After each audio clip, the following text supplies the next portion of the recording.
Hey everybody, welcome back to the Real Numbers course. In our third lesson, we're going to be discussing the integers. So let's get right to it. This course, as you well know at this point, is all about the real numbers. And we spent the first two lessons really diving into the whole numbers. And it turns out that the whole numbers are a really important first step to understanding the entirety of the real numbers. So right now, what we've got on our real number line are the whole numbers. For example, we have 0, 1, 2, 3, 4, etc., etc., etc. And we can keep on going down the line. Today, we're going to finally head to the other side, actually for you guys, to the other side, the left of 0, and we're going to talk about the negatives. Okay? Well, it turns out that the left side of 0 looks very much like the right side of 0. In fact, you're going to get deja vu really, really quickly. On the other side of 0, I want to concentrate just on the whole numbers for a second, okay? And something that mirrors them on the left side. So on the left side of 0, because we have a 1 just to the right of 0, we've got -1 just to the left of 0. To the left of it, we've got -2. See how we have 2 over here, and we've got -2 right over there. It's like this mirror image. We've got -3, -4, etc. And it just keeps continuing down the line. So, looks pretty neat, huh? Let me give you a little bit of terminology. -3 is called the opposite of 3. Sometimes we call it, with a little fancier term, the additive inverse of 3. -3 is the additive inverse of 3. And just to make sure you understand, positive 17,248, well, that's the opposite of negative 17,248. So every whole number has its opposite, one of these negative whole numbers, if you want to call it that. It's not exactly right. And then vice versa.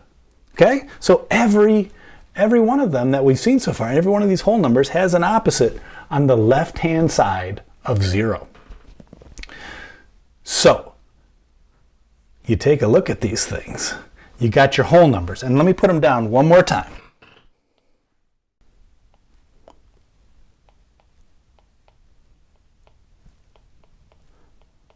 Five, 6, 7, 8, all the way down the line.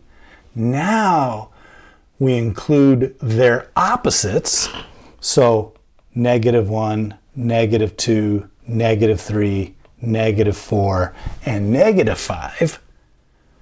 You put those things all together, and what you end up with is a set that we call the integers.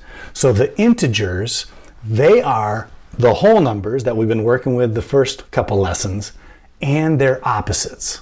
Okay? They make up the integers. Now, you might look at that and say, oh man, it's so cute. You know, it's like twinsies.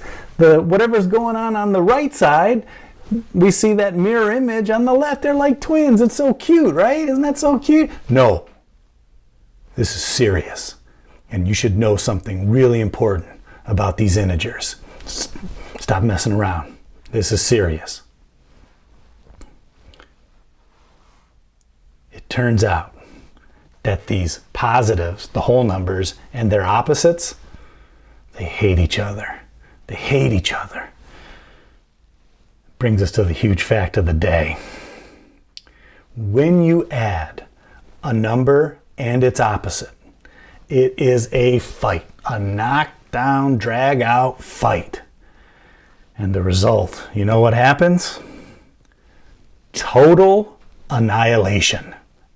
Excuse me. Total annihilation. Okay.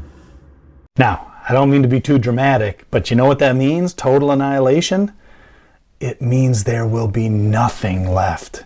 Nothing left. If you add a number and its opposite, forget about it. There's not going to be anything left when the dust settles. So for example, if you take a number, say -4,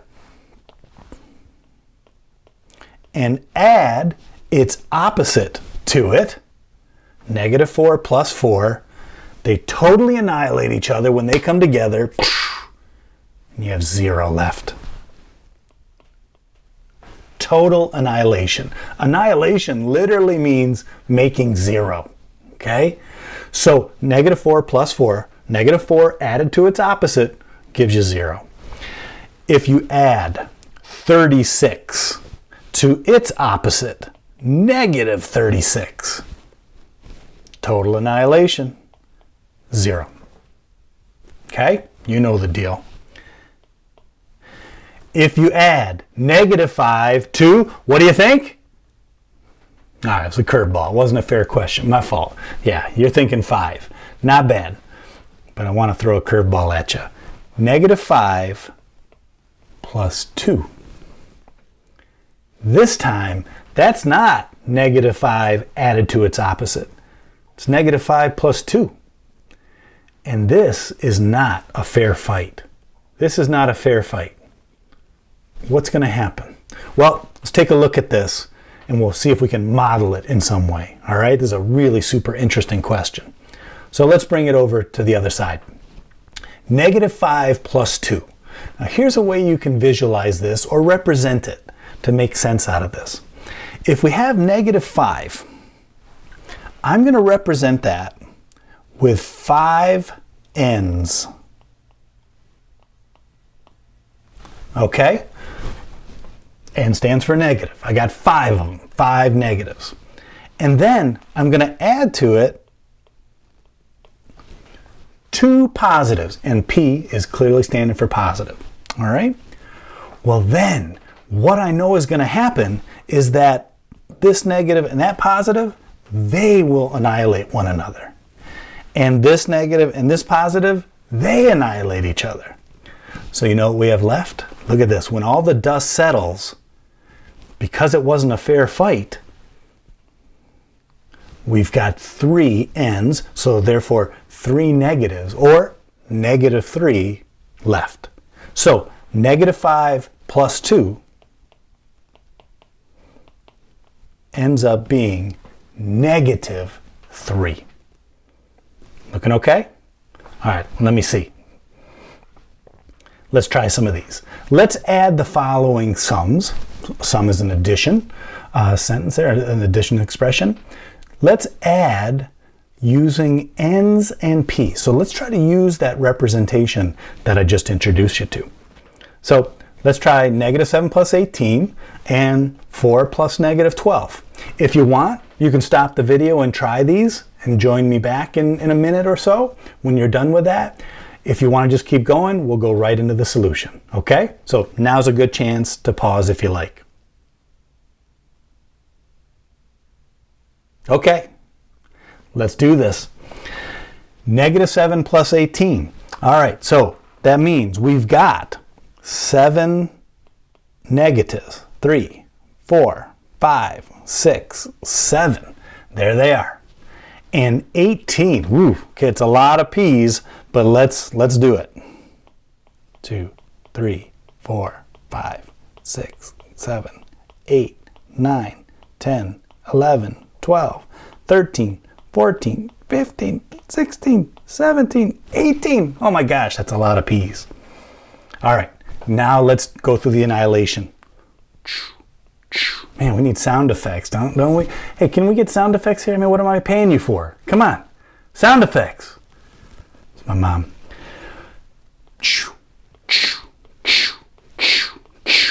Okay, there we go. And let's count what we've got left. When all the dust is settling after all this fighting, let's see what we got. These guys are left, right? So let's count those things up. 1, 2, 3, 4, 5, 6, 7, 8, 9, 10, 11. 11 positives. So what that's telling me is that -7 plus 18 is positive 11. Okay? Next one, we've got 4 positives. There they are. And 12 negatives. So we need 12 ends. 2, 3, 4, 5, 6, 7, 8, 9, 10, 11, 12. All right. Let's let those guys annihilate one by one. So, okay, get on that, please. Let's see what we got left. 1, 2, 3, 4, 5, 6, 7, 8. I'm seeing 8. You? Good. 8. 8 negatives left. Right there. There we go. So 4 plus negative 12 is negative, because of the ends, 8. Negative 8. How's that looking? It's a pretty cool system for representing these sums. Okay? Before I leave you, I just want to ask this question. What do you think about this one? Take a look here. Let's say someone asks us to add negative 53 plus 50. Eesh. Okay, now I don't know about you, but I don't really want to write all those N's and all those P's. Right? Am I thinking of this right? Okay. Well, maybe what we need to do is think of a way to do this without the N's and P's. And I'll tell you what, there might be people out there right now watching this that might be seeing it without having to do any work. And that would be beautiful if we could sort of figure out how they're doing that. So I'll tell you what, I'm going to let you think about this a little bit more. You can practice the problems using the N's and P's, like we said, and then maybe when we reconvene tomorrow, we can tackle that question or questions just like that one. Okay? Guys, I know this was short, but hopefully that gives you enough to get going and working on these things. It was a pleasure, and I'll see you in our next lesson. Take care, guys.